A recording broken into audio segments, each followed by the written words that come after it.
샬롬 반갑습니다. 세운교회 모든 성도 여러분들 반갑습니다. 오늘 이렇게 하나님 앞에 예배하기 앞서 사도신경으로 우리 신앙 고백이 있겠습니다. 다 같이 신앙 고백하겠습니다. 나는 전능하신 아버지 하나님, 천지의 창조주를 믿습니다. 나는 그의 유일하신 아들 우리 주 예수 그리스도를 믿습니다. 그는 성령으로 잉태되어 동정녀 마리아에게서 나시고 본디오 빌라도에게 고난을 받아 십자가에 못 박혀 죽으시고 장사된 지 사흘 만에 죽은 자 가운데서 다시 살아나셨으며 하늘에 오르시어 전능하신 아버지 하나님 우편에 앉아 계시다가 거기로부터 살아있는 자와 죽은 자를 심판하러 오십니다.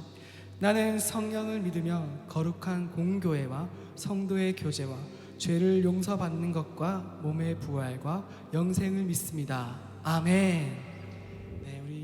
오늘 이 시간 우리 마음 가운데 어려움들 그리고 이 시간 힘듦이 있었던 적이 있으신가요? 함께 그 마음 주님 앞에 이 시간 내려놓고 하나님 앞에 나아갈 수 있는 그런 귀한 예배 시간 되기를 원합니다.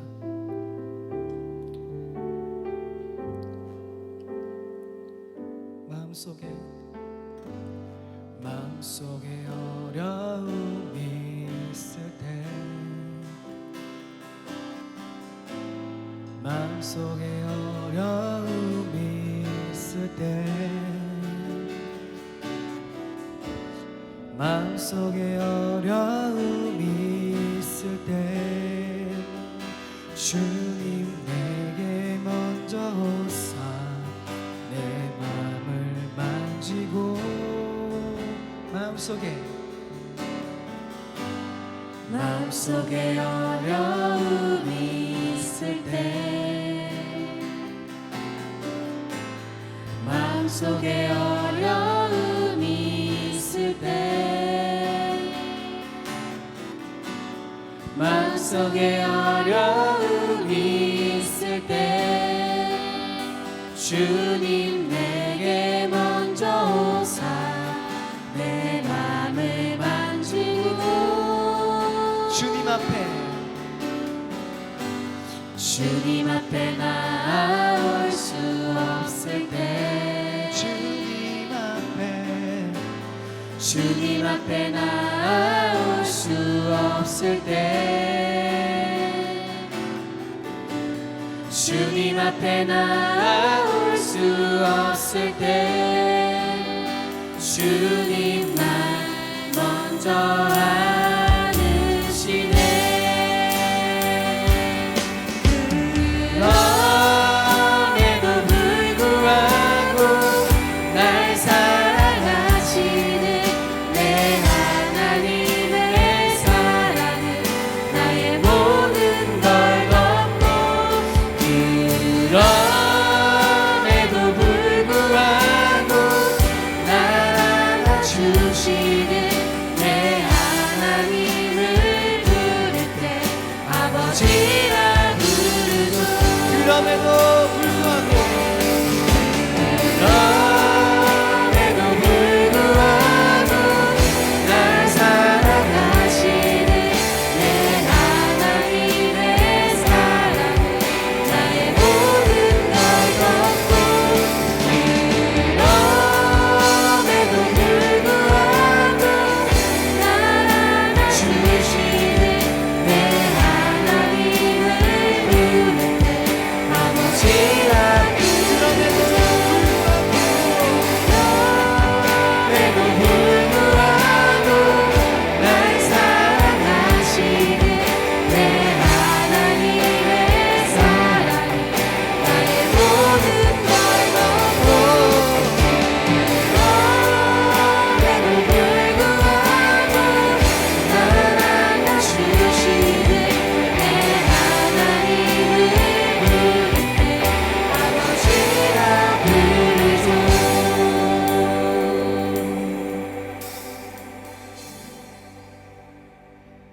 우리 이 시간 우리를 붙잡아 주시고 우리에게 기쁨 주시고 우리에게 힘 주시는 그 주님 우리 기쁨으로 찬양하며 나아가도록 하겠습니다. 우리 박수 치면서 찬양합시다.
아실지라도 감사해요.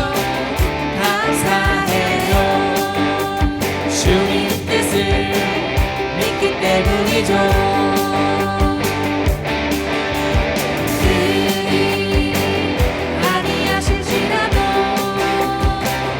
사랑해요. 선택해서 강력해서 선을 이루어요. 언제나 나를 향한 진실한 사랑, 우리를 향한 뜻이지 사랑. 우리가 함께 높이며 주를 찬양해. 할렐루야 하나님께 영광.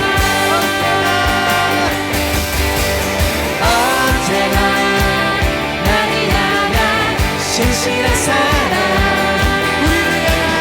우리를 향한 뜻이 사랑. 할렐루야. 우리가 함께 높이며 주를 찬양해. 할렐루야 하나님께 영광. 할렐루야 하나님께 영광. 마지막으로 할렐루야. 할렐루야 하나님께 영광. 주님께 영광의 박수를 드립시다. 할렐루야. 주님께 영광의 박수를 드립니다. 아멘.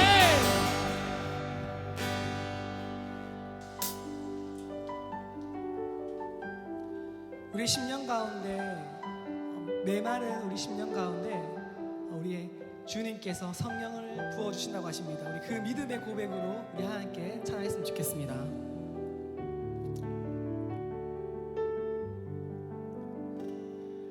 빈들의 마른 불같이 시들은 나의 영혼,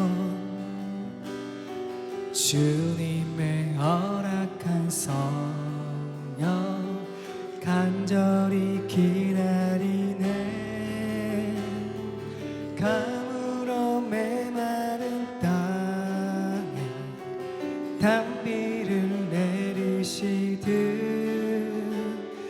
성령의 단비를 부어 새 생명 주옵소서. 우리 함께 찬양하겠습니다.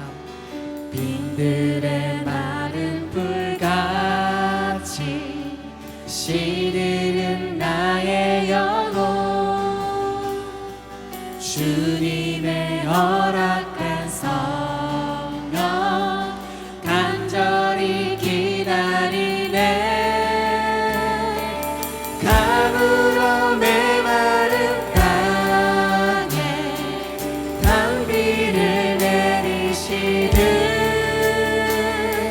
성령의 단비를 부어 새 생명 주옵소서. 반가운 빗소리 들려 산천이 춤을 추네. 봄비로 내리는 성령 내게도 주옵소서. 가물어 메마른 땅에 단비를 내리시듯 성령의 단비를 부어 새 생명 주옵소서. 오소서 주성령, 오소서 주성령 이곳에 임재하소서.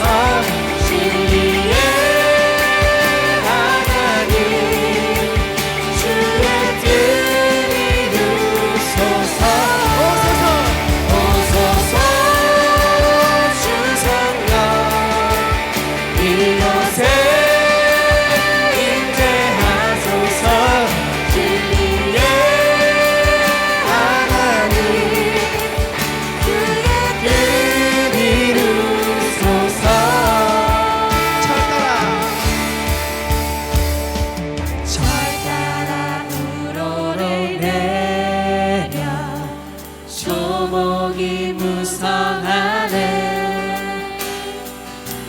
갈급한 내 심령 위에 성령을 부소서. 감으로 메마른 땅에 단비를 내리시는 성령의 단비를 부어 새 생명 주옵소서. 우리 목전 앞에 찬양합시다. 참되신 참되신 사랑의 언약 어길 수 있사오랴. 오늘의 흡족한 은혜 주실 줄 믿습니다. 하늘로 메마른 땅에 단비를 내리시는 성령의 단비를 부어 새 생명 주옵소서. 하늘 울려소서. 주의 뜻 이루게 성령님 오소서. 이 땅에 영원히 하늘 울려소서. 주의 뜻 이루게 성령님 오소서. 이 땅에 영원히 하늘 울려소서. 주의 뜻 이루게 성령님 오소서. 이 땅에 영원히. 이 시간 함께 기도하기 원합니다. 이 시간 예배 가운데 내 삶 가운데 지금 이 순간 주님 성령님을 부어주셔서 주님을 찬양하는 데서 부족함이 없도록 주님의 은혜가 크신 은혜가 충만할 수 있도록 이 시간 함께 기도하며 예배를 위해서 기도하겠습니다. 기도하겠습니다.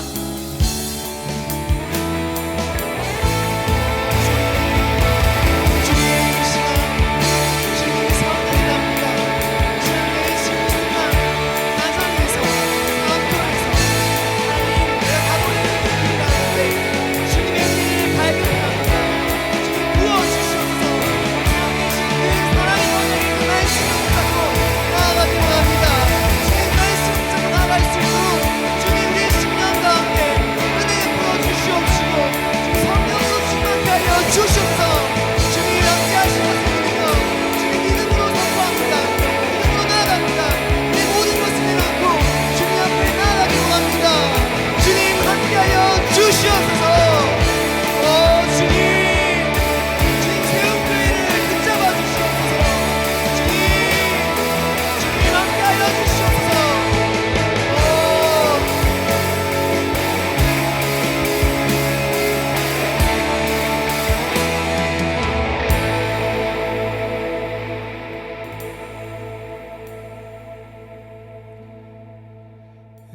은혜로다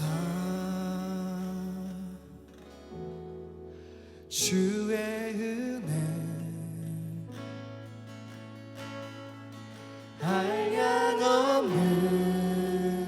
한량없는 주의 은혜 은혜로다 주의 은혜 변함없는 신실하신 주의 은혜 은혜로다 은혜로다 주의 은혜 한량없는 주의 은혜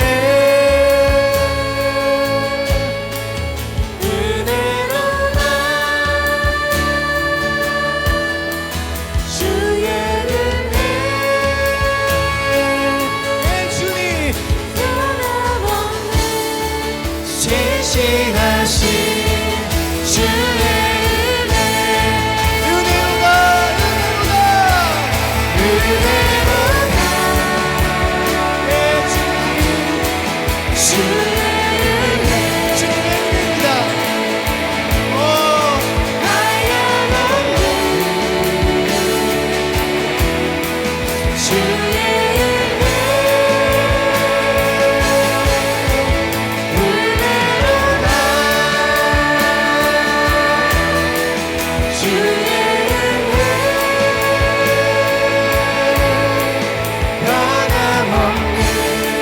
주의 은혜입니다.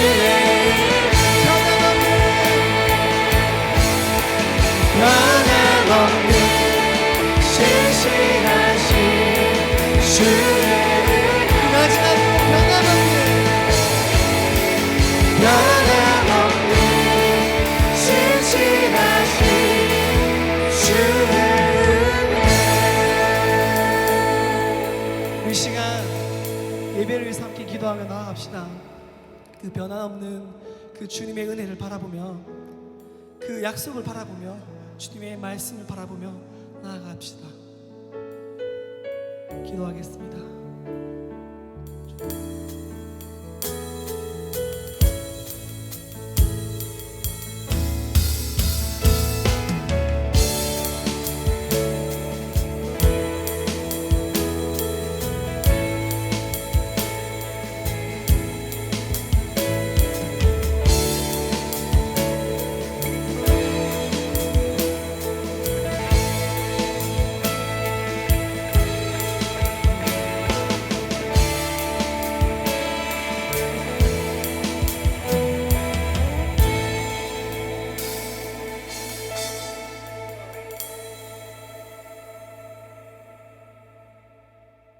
기도드리겠습니다.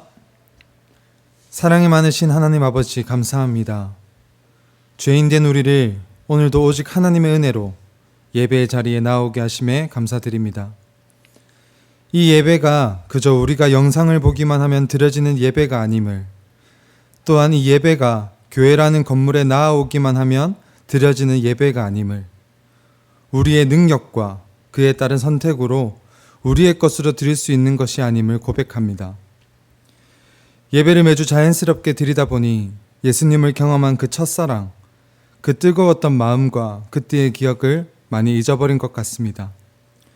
그래서 그 예배에 대한 소중함을 알게 하기 위해 또 그 첫사랑의 그 마음을 다시금 우리 안에서 회복시키시기 위해 지금 이 시기를 지나게 하시는 것 같습니다. 하나님, 오늘 드려지는 이 예배를 통해 우리의 정체성 그리고 하나님의 거룩성이 다시 확립되는 시간이 되게 하시고, 또 주는 그리스도시요 살아계신 하나님의 아들이시니이다 라고 고백했던 그 베드로의 뜨거운 고백처럼 우리의 뜨거웠던 그 첫사랑이 회복되고 하나님을 향한 사랑과 예배를 향한 마음, 말씀을 향한 갈급한 마음을 회복시켜 주시옵소서. 하나님, 세움교회를 위해 기도합니다. 세상이 떠들썩합니다. 교회가 떠들썩합니다. 지금 우리의 눈으로는 세상이 흔들리고 교회가 무너지고 예배가 침해받는 것 같습니다. 하지만 하나님, 우리 세움교회는 답이 보이지 않는 상황, 그 어떤 어려운 상황에서도 하나님은 항상 살아 역사하시고 계시며 우리와 함께 하고 계심을 믿고 고백하는 교회가 되게 하여 주시옵소서. 세상의 문제들을 보고 걱정하고 두려워하는 교회가 아닌 모든 만물의 창조주 되시는 하나님의 섭리 가운데 모든 것을 의탁하며 두려움이 아닌 주께서 허락하신 평안함으로 하나님과 동행하는 교회가 되게 하여 주시옵소서.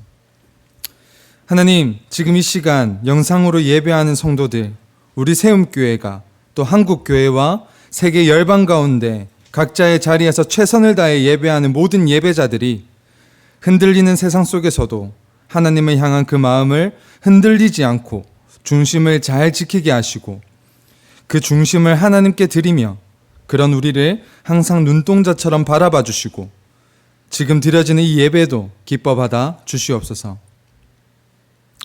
우리 사랑하는 다음 세대들을 위해 기도합니다. 밖을 자유롭게 뛰어놀고 다 같이 모여 정말 즐겁게 찬양하고 예배해야 할 이 시기에 맑은 공기 한번 쉽게 마치지 못하고 가을이 되어 높아진 그 아름다운 하늘, 그 자연의 아름다움, 하나님의 위대하심을 경험하기 힘든 이 시기를 우리 아이들이 지내고 있습니다. 이 땅의 청소년들 또한 부모님과의 단절, 친구들과의 단절, 세상과의 단절, 하나님과의 단절로 인해 휴대폰, 컴퓨터에 빠져 수많은 오류와 위험성이 있는 영상 매개체들에 노출되어 있습니다. 하나님, 이 다음 세대 아이들을 불쌍히 여겨주십시오. 하나님, 우리 아이들 정말 따뜻하게 안아주시고 사랑하여 주십시오. 우리 아이들이 정말 세상의 지식과 세상의 것으로 채워지는 것을 하나님께서 차단하시고 보호하여 주셔서 온전히 하나님의 은혜 안에서 하나님의 것들로 채워져 지금 우리의 눈에는 작고 약한 존재로 보일지라도 아이들 한 명 한 명 성장할 때마다 그들의 인생에서 하나님의 비전을 발견하게 하시고 예수님의 성품을 발견하고 성령님의 권능을 경험하는 그런 멋진 인생으로 하나님께서 그 크신 팔로 붙들어 사용하여 주시옵소서. 하나님, 이제 말씀을 듣습니다. 오늘 말씀을 전하시는 허진열 목사님을 통해 하나님께서 우리에게 말씀을 전하시게 하시니 감사드립니다. 오늘 목사님을 통해 또 귀한 하나님의 생명의 말씀이 선포되고 하나님 앞에 겸손히 나아가며 누구에게는 위로가 되고 누구에게는 한 걸음 다시 걸어갈 힘이 되고 누구에게는 마음의 찔림으로 회개하고 하나님 앞에 바짝 엎드려지는 정말 하나님의 영광을 온전히 경험하는 시간이 되게 하여 주시옵소서. 오늘 우리에게 부어질 하나님의 그 크신 사랑을 기대하며 날마다 우리에게 새 힘을 허락하시고 항상 우리에게 선한 것을 허락하시는 우리 주 예수 그리스도의 이름으로 기도드립니다. 아멘.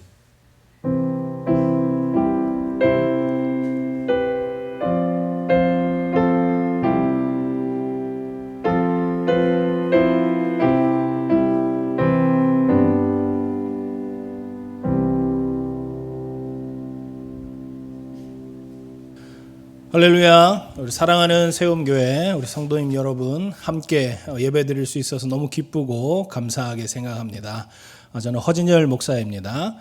오늘 주실 말씀을 통해서 하나님의 음성을 함께 좀 듣게 되고 하나님 주시는 크신 은혜를 풍성하게 또 나눌 수 있는 귀한 시간 될 수 있기를 소망해 봅니다. 함께 하나님 말씀 봉독하겠습니다. 열왕기상 21장 1절에서 16절까지 말씀, 열왕기상 21장 1절에서 16절까지 말씀 함께 나누도록 하겠습니다. 제가 받들어 읽겠습니다. 그 후에 이 일이 있으니라. 이스라엘 사람 나봇에게 이스라엘의 포도원이 있어 사마리아의 왕 아합의 왕궁에서 가깝더니 아합이 나봇에게 말하여 이르되 네 포도원이 내 왕궁 곁에 가까이 있으니 내게 주어 채소밭을 삼게 하라. 내가 그 대신에 그보다 더 아름다운 포도원을 내게 줄 것이요 만일 네가 좋게 여기면 그 값을 돈으로 내게 주리라. 나봇이 아합에게 말하되 내 조상의 유산을 왕에게 주기를 여호와께서 금하실지로다 하니 이스라엘 사람 나봇이 아합에게 대답하여 이르기를 내 조상의 유산을 왕께 줄 수 없다 하므로 아합이 근심하고 답답하여 왕궁으로 돌아와 침상에 누워 얼굴을 돌리고 식사를 아니하니 그의 아내 이세벨이 그에게 나와 이르되 왕의 마음에 무엇을 근심하여 식사를 아니하나이까? 왕이 그에게 이르되 내가 이스라엘 사람 나봇에게 말하여 이르기를 네 포도원을 내게 주되 돈으로 바꾸거나 만일 네가 좋아하면 내가 그 대신에 포도원을 내게 주리라 한즉 그가 대답하기를 내가 내 포도원을 네게 주지 아니하겠노라 하기 때문이로다. 그의 아내 이세벨이 그에게 이르되 왕이 지금 이스라엘 나라를 다스리시나이까? 일어나 식사를 하시고 마음을 즐겁게 하소서. 내가 이스라엘 사람 나봇의 포도원을 왕께 드리리이다 하고 아합의 이름으로 편지를 쓰고 그 인을 치고 봉하여 그의 성읍에서 나봇과 함께 사는 장로와 귀족들에게 보내니 그 편지 사연에 이르기를 금식을 선포하고 나봇을 백성 가운데 높이 앉힌 후에 불량자 두 사람을 그의 앞에 마주 앉히고 그에게 대하여 증거하기를 네가 하나님과 왕을 저주하였다 하게 하고 곧 그를 끌고 나가서 돌로 쳐 죽이라 하였더라. 그의 성읍 사람 곧 그의 성읍에 사는 장로와 귀족들이 이세벨의 지시 곧 그가 자기들에게 보낸 편지에 쓴 대로 하여 금식을 선포하고 나봇을 백성 가운데 높이 앉히매 때에 불량자 두 사람이 들어와 그의 앞에 앉고 백성 앞에서 나봇에게 대하여 증언하여 이르기를 나봇이 하나님과 왕을 저주하였다 하며 무리가 그를 성읍 밖으로 끌고 나가서 돌로 쳐 죽이고 이세벨에게 통보하기를 나봇이 돌에 맞아 죽었나이다 하니 이세벨이 나봇이 돌에 맞아 죽었다 함을 듣고 이세벨이 아합에게 이르되 일어나 그 이스라엘 사람 나봇이 돈으로 바꾸어 주기를 싫어하던 나봇의 포도원을 차지하소서. 나봇이 살아있지 아니하고 죽었나이다. 아합은 나봇이 죽었다 함을 듣고 일어나 이스라엘 사람 나봇의 포도원을 차지하러 그리로 내려갔더라. 아멘. 작년 기독교계 뮤지컬 공연 중에 단연 최고의 공연은 더 북이라는 제목의 뮤지컬 공연이었습니다.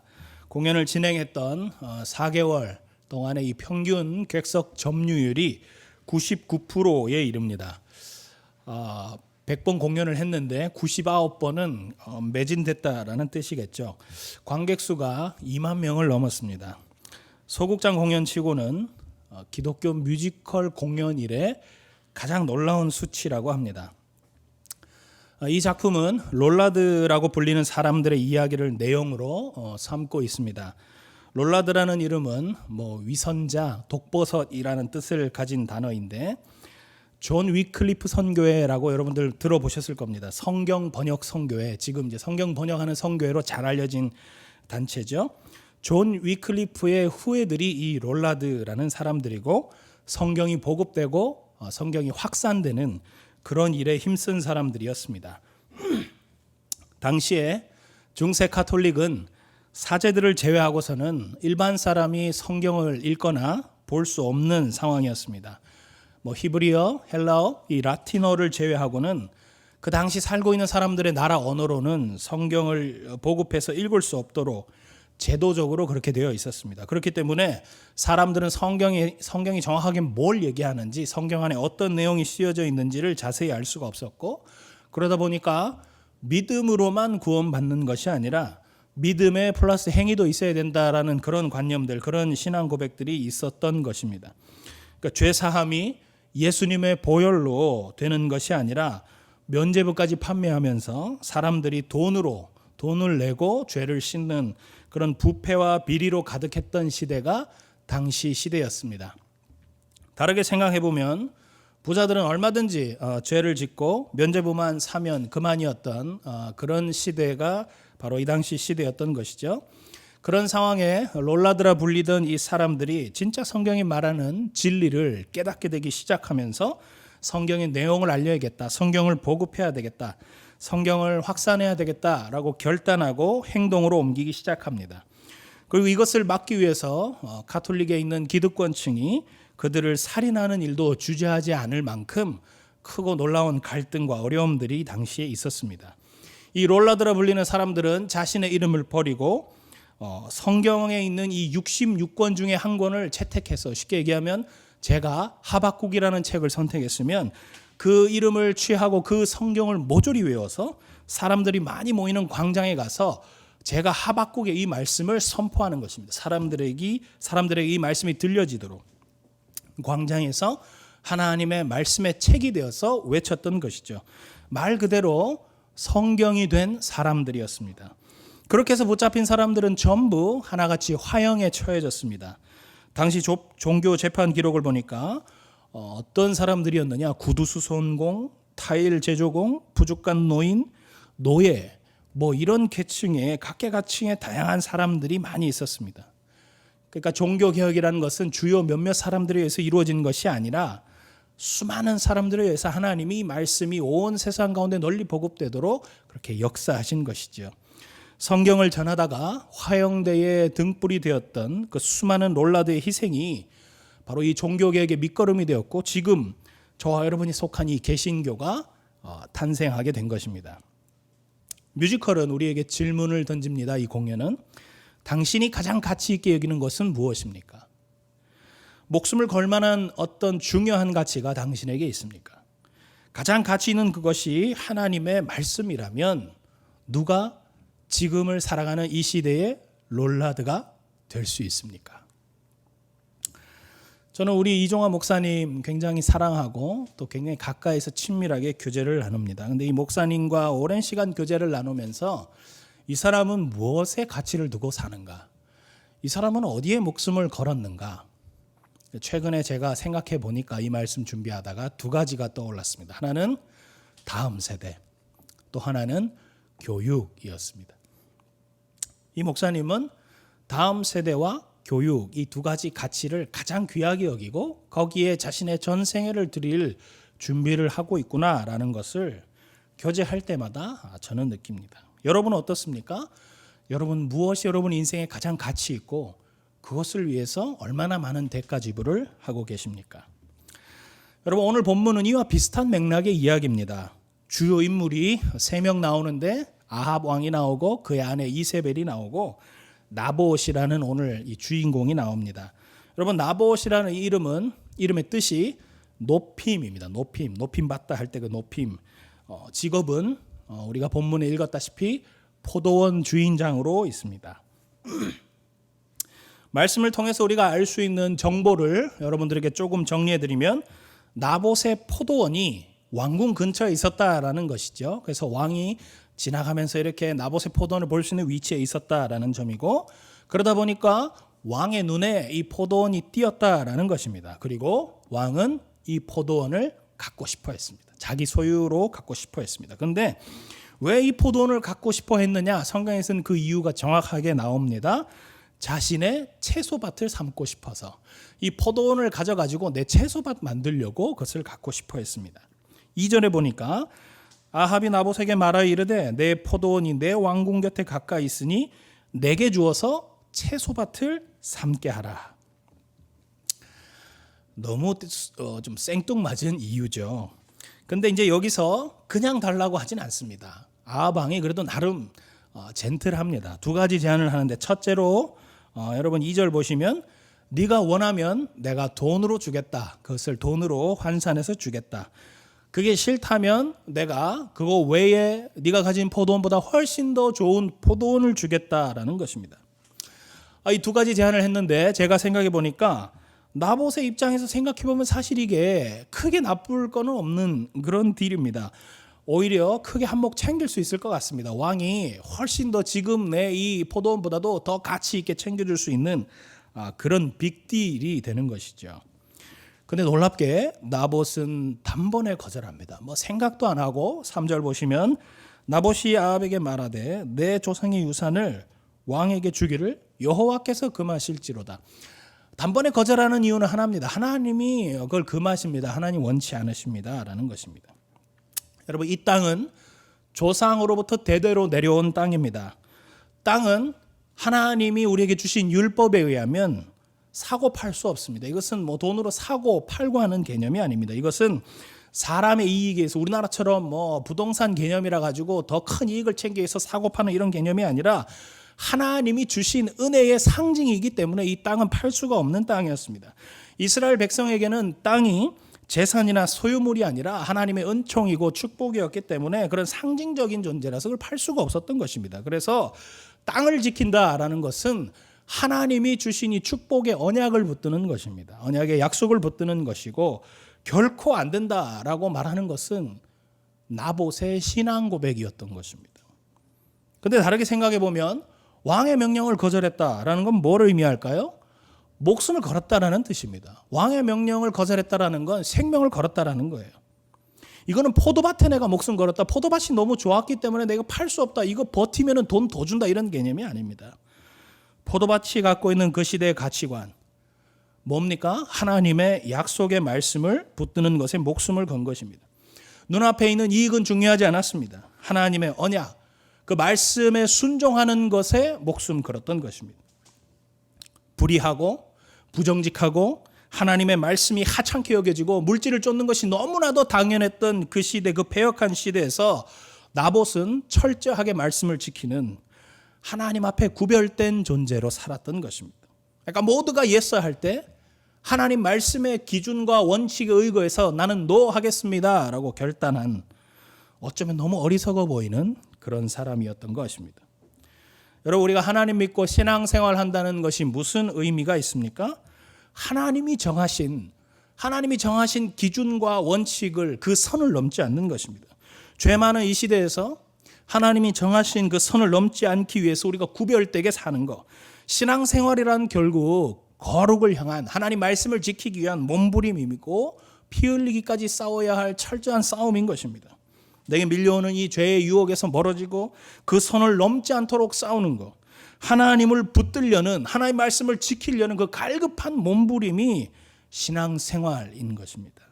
하나님은 나봇과 같이 삶에서 거룩한 몸부림으로 이 믿음의 싸움을 싸워내고 그것을 지키려는 그런 사람을 찾고 계시고, 그런 사람을 나봇의 이름과 같이 높이시는 하나님이십니다. 근데 아합을 보십시오. 사실 아합도 그렇게 나쁜 사람 같지는 않습니다. 어떻게 보면 신사적입니다. 하지만 좀 더 깊이 생각해 보면 다르다라는 걸 알 수 있죠. 왜냐하면 이미 이 아합 왕은 다 가진 사람인데, 모든 것을 가진 사람인데, 왕궁에 그보다 더 귀한 것도 많고 자기한테는 그보다 더 좋은 포도밭도 많은데 왜 굳이 이 나봇의 포도원에 욕심내는 것일까? 그가 사는 왕궁 터라든지 그가 갖고 있는 포도원이 정말 못한 것일까? 그렇지 않을 거예요. 그냥 내 근처에, 내 가까이 있는 땅에 채소밭이 없으니까 그거 하나 또 갖고 싶었던 것입니다. 그러니까 이 포도원 다 갈아엎어가지고 자기 채소밭 만들려고, 그냥 탐욕으로 인해서 내 욕심 채우려고 이거 달라고 한 것이죠. 근데 이 탐욕을 떠나서 이 땅을 달라고 이 거래를 하는 것 자체가 불법이죠. 그러면 우리는 이제 이런 궁금증이 생길 수 있을 것 같습니다. 아합 왕은 율법을 몰랐던 것일까? 아합 왕은 이거 사고 팔면 안 된다라는 걸 정말 몰랐을까? 왜 몰랐겠습니까? 말씀에서 분명 땅을 사고 팔 수 없다라는 것을 얘기하고 있고, 그렇게 해서는 안 된다는 것도 분명히 알고 있었을 것입니다. 그럼 저런 제안을 왜 한 것인가? 불법인 걸 알면서도 왜 했는가? 뭐 때문에? 간단하죠. 자신의 탐욕으로 인해서, 내 욕심 때문에 내 만족을 누리기 위해서 하나님의 말씀이 슬그머니 뒷전으로 밀려나기 시작한 것입니다. 그러니까 하나님 말씀이 우선순위에서 밀려나는 것이에요. 왜? 내 욕심 채우는 게 더 좋으니까. 여러분, 아파트 분양권을 따내려면 다자녀 혜택이 필요하고 사람 하나 더 있으면 점수가 높지 않습니까? 그래서 임신도 안 한 사람이 쌍둥이 임신했다라는 이 진단서를 비싸게 돈 주고 끊어가지고 이렇게 분양권을 낸다라는 기사를 제가 본 적이 있습니다. 좋은 학군, 좋은 학벌을 자녀에게 주기 위해서 살지도 않는데 위장 전입을 한다는 기사를 본 적이 있습니다. 여러분, 혼전 성관계가 문제고 죄이고 올바르지 않다는 걸 알면서도 부부가 아님에도 불구하고 깊은 성적 관계를 가지면서 쾌락을 누리는 거 요즘 시대 너무 흔한 일입니다. 여러분, 이 사람들이 그게 잘못됐다라는 걸 몰라서 안 지키는 것이겠습니까? 알지만 하나님의 말씀이, 하나님 우리에게 지시하시는 그 기준과 원칙이 뒷전으로 밀려나는 것입니다. 우선순위에서 밀려나는 것입니다. 왜요? 내 탐욕이 더 크니까, 내 욕심이 더 크니까. 그런데 이 상황에서 나봇은 목숨을 걸고 왕의 요청에 거절한 것입니다. 4절 보니까 너무 답답합니다. 이 아합 왕은, 아합이 근심하고 답답하여 왕궁으로 돌아와 침상에 누워 얼굴을 돌리고 식사를 아니하니 애 같습니다. 밥도 안 먹고 난리죠. 철없게. 근데 이제 7절에 가면 이 왕의 답답함을 풀어줄 진짜 악한 빌런이 등장합니다. 우리가 너무 잘 아는 이세벨이라는 여인이죠. 이세벨 7절 보겠습니다. 이세벨이 그에게 이르되 왕이 지금 이스라엘 나라를 다스리시나이까 일어나 식사를 하시고 마음을 즐겁게 하소서. 내가 이스라엘 사람 나봇의 포도원을 왕께 드리리이다. 밥도 안 먹고 삐져있는 이 쪼잔한 아합 왕에게 이세벨이 한 말은, 이 이세벨의 이 고백은 마치 예전에 유행했던 그 스카이캐슬의 어떤 그 드라마의 명대사 같이 느껴집니다. 예서야, 넌 공부만 해라. 엄마가 모든 것을 다 해결해 줄게. 진짜 딱 그런 느낌이에요. 여러분, 이세벨이 누구냐 하면 당시의 강대국이었던 시돈 제국의 왕의 딸이었습니다. 여러분, 아합은 이 이세벨과 이 남의 나라 공주인데 정략적 결혼을 한 것입니다. 왜냐하면 이 북이스라엘은 북쪽에 이 강대국 시돈이 있었고요. 서쪽에는 지중해, 그러니까 바다니까 침략하기가 어렵고, 동쪽은 전부 광야였습니다. 사막을 접하고 있었습니다. 남쪽엔 유다가 있고, 결국 이 동서로는 뭐 지금 들어올 틈이 없는데 북쪽에서 밀고 들어오면은 어쩔 수 없이 지금 막아야 되는 상황인데, 북쪽에 있는 나라의 공주와 정략 결혼을 한 것입니다. 그러니까 정치적으로는 아주 중요한 역할이고 탁월한 외교라고 할 수 있겠죠.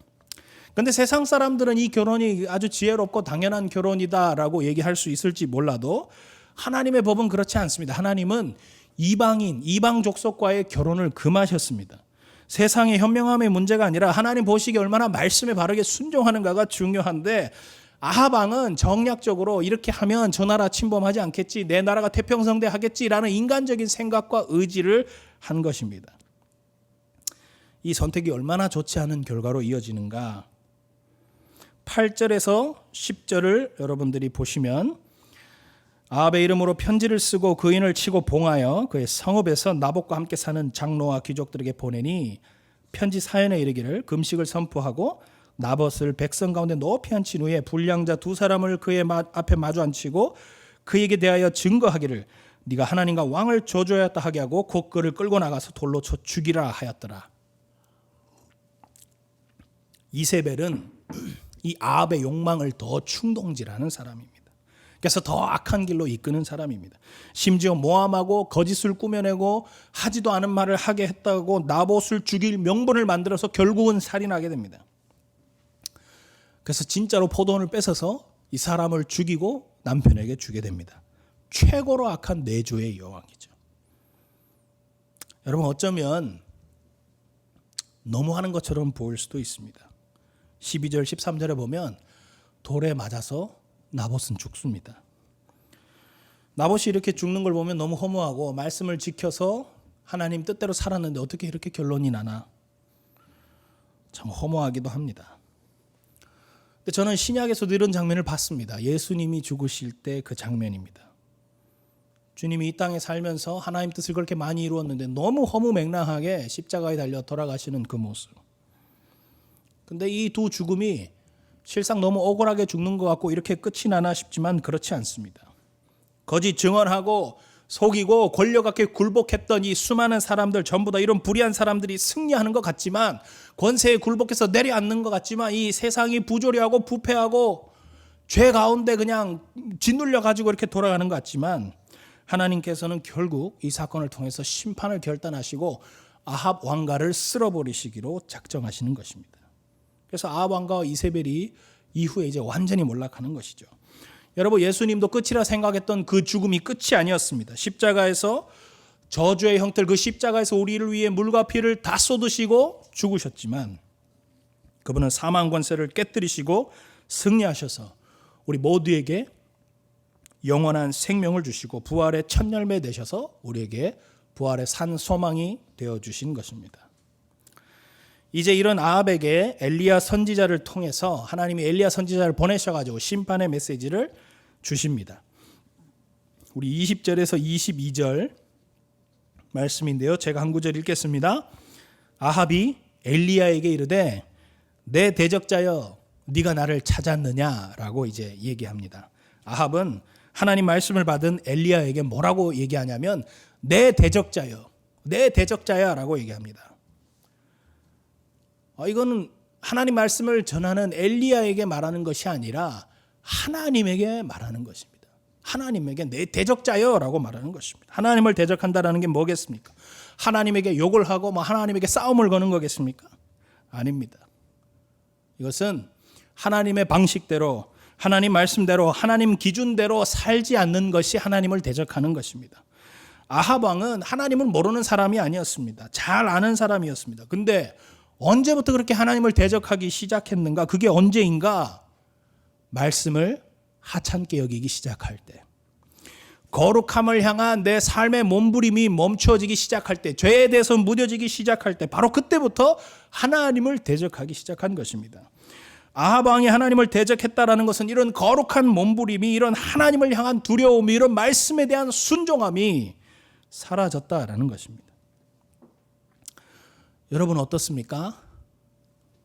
혹시나 우리는 하나님을 대적하고 살고 있지는 않습니까? 우리 안에 거룩한 갈망이 있습니까? 말씀에 순종하려는 몸부림이 있습니까? 하나님께서 우리에게 주신 생명의 이 진리라는 가치를 지키기 위해서 우리는 목숨 걸며 살고 있습니까? 이 복음이 내 인생의 가장 귀한 가치가 되고 있습니까? 여러분, 사단은 우리가 지켜나가야 할 가장 귀하고 가치 있는 것을 늘 뺏으려고 합니다. 사단이 우리에게 뺏고 싶은 게 뭐겠습니까? 돈이겠습니까? 권세겠습니까? 우리의 명예겠습니까? 사단은 우리에게서 딱 하나를 뺏고 싶어 합니다. 그것은 생명입니다. 생명, 영원한 생명.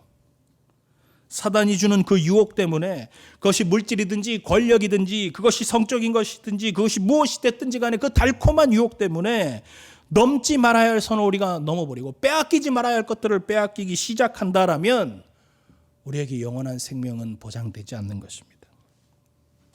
우리도 나봇과 같이 말씀 서두에 제가 언급했던 롤라도와 같이 목숨 걸고 하나님 주신 가장 귀한 그런 것들을 지키기 위해 싸워야 한다라는 것입니다. 우린 너무 쉽게 선을 넘습니다. 우린 아합 왕처럼 너무 말씀을 가벼이 여기지 않습니까? 탐욕이 없어서 하나님에 대한 두려움이 조금도 없는 그런 삶을 살아가고 있지는 않습니까? 사랑하는 우리 세움교회 성도님 여러분, 하나님을 두려워하십시오.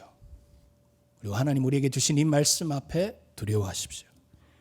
하나님을 대적하는 결과는 죽음밖에 없습니다. 영원한 것을 위해서 영원하지 않는 것을 과감하게 포기할 줄 아는 저와 여러분이 될 수 있기를 축복합니다.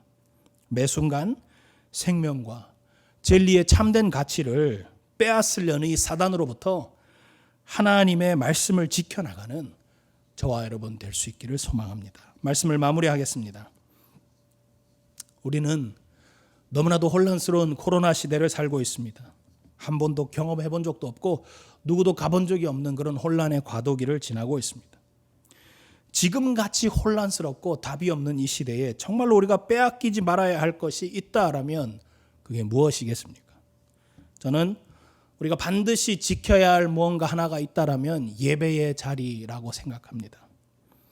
이제는 대면의 시대를 고집할 때는 지났다라고 봅니다.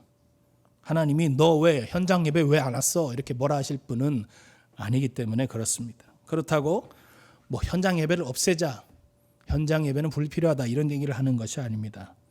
이제는 저와 여러분이 속해 있는 그 삶의 자리가 가정이든 직장이든 그 삶의 자리가 예배의 자리라는 것을 인지하고 삶을 예배의 현장으로 거룩하게 만들어 가야 하는 때가 왔다라는 것입니다. 우리가 모여야 합니까? 말아야 합니까?를 따지거나 어떻게 우리가 예배를 드려야 합니까? 현장에서 이렇게 드립니까? 영상으로 드립니까? 이런 걸 따질 게 아니라 이제는 우리의 생각, 우리의 정신, 우리의 마음을 하나님 앞에서 다시 재정비하고 가다듬어야 할 때인 것입니다. 성전에서 멀어져서 예배하러 갈 수 없었던 바벨론 포로기를 살았던 그 유대 백성들을 생각해 보십시오. 그 세속화된 바벨론 한복판에서도 예루살렘을 향해서 엎드려 기도하고 경배하며 하루 3번씩 하나님 앞에 예배했던 예배자 다니엘을 생각해 보십시오. 우리에게 지금 필요한 건 다니엘의 그 모습, 다니엘의 그 마음, 다니엘의 그 정신, 그 가치를 우리가 빼앗기지 말아야 한다는 것입니다. 대면할 때가 온다면 우리 기꺼이 현장에 나와서 이렇게 예배해야 하겠지만 이제는 그럴 수 없는 사회적 환경을 우리가 받아들이고 성전에 매이기보다는 삶의 현장이 성전이라는 인식의 전환을 가지고 건물 중심의 신앙이 아니라 이제는 내면의 마음의 성전을 우리가 아름답게 가꾸고 바르게 세워나가길 진심으로 소망하고 축복합니다. 영상, 이 온라인이란 시대 흐름 때문에 우리 예배 생활이 무뎌지고 우리 신앙 생활이 나태해지는 일이 없도록 그렇게 우리가 점점 하나님 우선순위에서 밀려나고 뒷전이 되는 일이 없도록 우리 마음과 생각을 잘 지키고 하나님 앞에서 우리의 신앙을 온전히 세워나갈 수 있는 우리 모든 세움교회 성도님들 될 수 있기를 진심으로 축복합니다. 이 시간 한번 기도하겠습니다. 하나님 아버지, 우리 같이 한번 기도하면 좋겠습니다. 하나님 아버지, 오늘 주신 말씀을 기억하며 주님 앞에 부르짖습니다.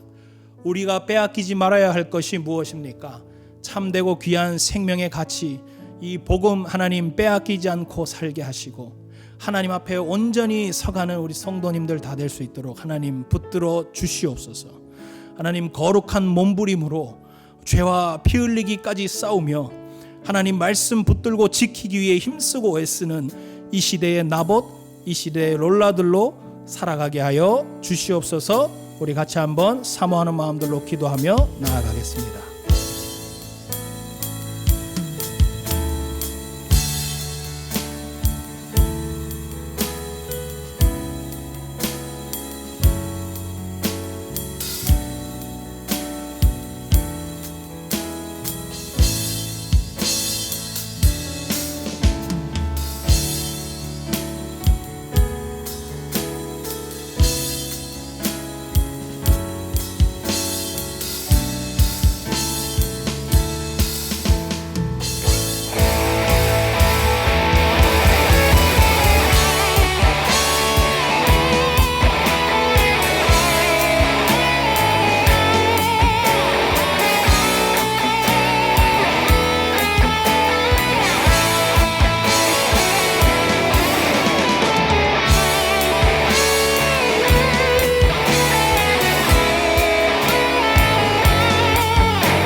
좋으신 하나님, 예수 그리스도란 이름의 가치, 복음의 가치, 교회의 가치가 땅에 떨어진 시대입니다.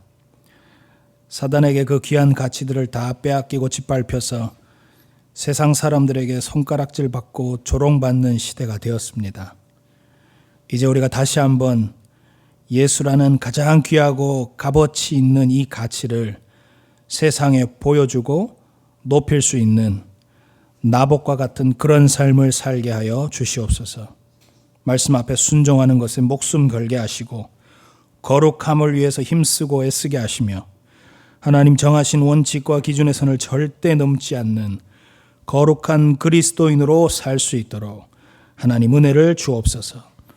오늘 주신 말씀이 우리에게 잠시 들렸다 잊혀지는 일 없도록 이 말씀이 우리 심령 가운데 깊이 뿌리 내리게 하시고 이 땅에 수많은 나봇들로 살아갈 수 있도록 하나님 힘과 능력을 더하여 주시옵소서. 이제는 우리 주 예수 그리스도의 은혜와 하나님의 사랑과 성령님의 교통하심이 오늘 주신 이 말씀 앞에 결단하며 순종하겠습니다. 말씀이라는 이 귀한 가치를 끝까지 지켜내며 살겠습니다. 결단하며 다짐하는 사랑하는 모든 세움교회 성도님들 머리 위에와 주님께서 피로 값주고 사신 이 교회 위에 이제로부터 영원까지 함께 하시기를 간절히 축원하옵나이다. 아멘.